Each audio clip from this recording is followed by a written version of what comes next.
दोस्तों नमस्कार। आपका हार्दिक स्वागत है आपके अपने चैनल लीगल लाइफ में। ये अंधकार से प्रकाश की ओर चलने की व्यवस्था का चित्रण करता है।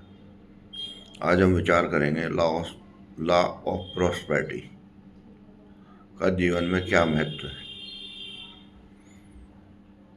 जब से जीव पैदा होता है और जब तक मरता है तब तक उसको किसी न किसी रूप में धन की आवश्यकता होती है। चाहे उसके लिए भोजन खरीदना है या कपड़े खरीदने हैं या शेल्टर के लिए मकान खरीदना है या व्हीकल खरीदना है, सब चीज़ों में धन की आवश्यकता होती है। लेकिन ये मूल मंत्र थोड़ा सा डिस्टर्ब हो गया है। जब बच्चा पैदा होता है तो उसकी माँ के स्तन का दूध ही उसके लिए उत्तम होता है। उसकी संतुष्टि 10, 20, 50 ml में ही होती है। धीरे धीरे उसको संस्कार वश, परिवार वश जो हल्का भोजन होता है वो दिया जाता है। लेकिन जब वो बड़ा हो जाता है और उसकी संगति गलत हो जाए तो तामसिक भोजन पे भी चला जाता है। अब विषय यह है कि संतुष्टि कहाँ होगी, ये समझने का विषय है। पहली संतुष्टि उसको माँ के दूध में हुई, ये यूनिवर्सल ट्रूथ है, सब जानते हैं, लेकिन अनुभूति नहीं है। फिर हल्के भोजन में हुई, लेकिन उसको भी हम भूल गए। अब हम इस भाग दौड़ में लगे हुए हैं, ये खाएं वो खाएं, और अगर ये पता लग जाए कि एक रेस्टोरेंट जो है उसका खाना बहुत अच्छा है तो 100 रुपये के भोजन को हम 1000 में भी खाना पसंद करते हैं। वही सब दाल रोटी, घर में बनाई हुई रोटी और उत्तम है, लेकिन मानसिक संतुष्टि नहीं है। ये जो मानसिक संतुष्टि का पैमाना है यही लॉ ऑफ प्रॉस्पेरिटी को सिद्ध करता है। आप बहुत ज़्यादा कमा लें, 10 मकान आपके पास हों, लेकिन सोने के लिए तो आपको एक चारपाई की आवश्यकता है, तो कितना दौड़ेंगे आप और उसका यूज क्या होगा और उसको साथ लेके कहाँ जाएंगे। जब शरीर छूटेगा तो वो पदार्थ भी छूटेंगे।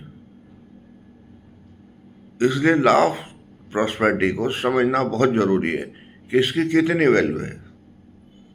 इसकी इतनी ही वैल्यू है कि जब तक ये शरीर है इसकी आवश्यकताओं के लिए मिनिमम रिक्वायरमेंट पूरी होती रहे, और उस मिनिमम रिक्वायरमेंट में आपको तृप्ति होती रहे।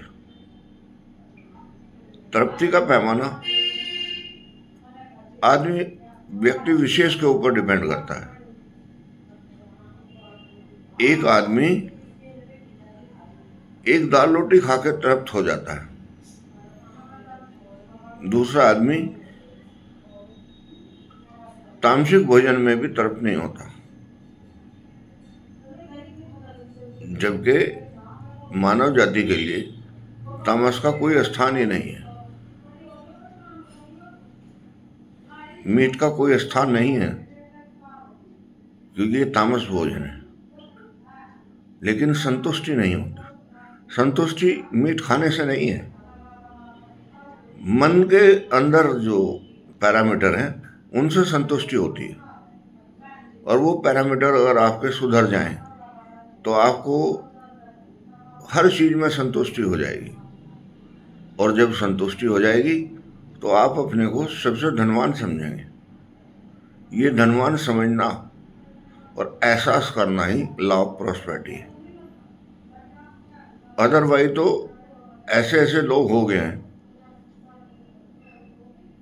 कि वो करोड़ों करोड़ों रुपया जो है मरते समय छोड़ जाते हैं और उनका वारिस भी नहीं होता कोई, और जो वारिस होते हैं वो उस पैसे को इस तरह से उड़ाते हैं जैसे फ्री में मिल गया हो।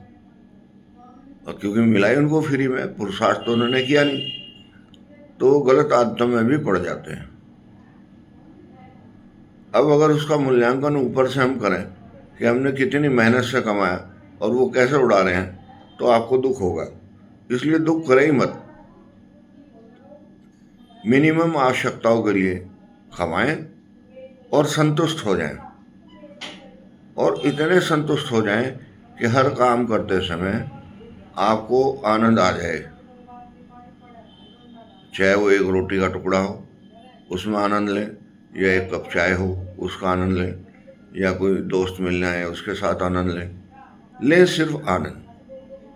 अगर आपको इन सब चीज़ों में आनंद नहीं मिल रहा है, तो आपके पास लॉ ऑफ प्रॉस्पेरिटी का सिद्धांत काम नहीं करेगा।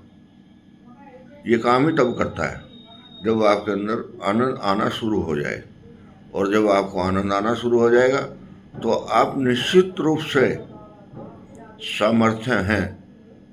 सामर्थ्यवान रहेंगे। ये जीवन का मूल सिद्धांत है। नमस्कार।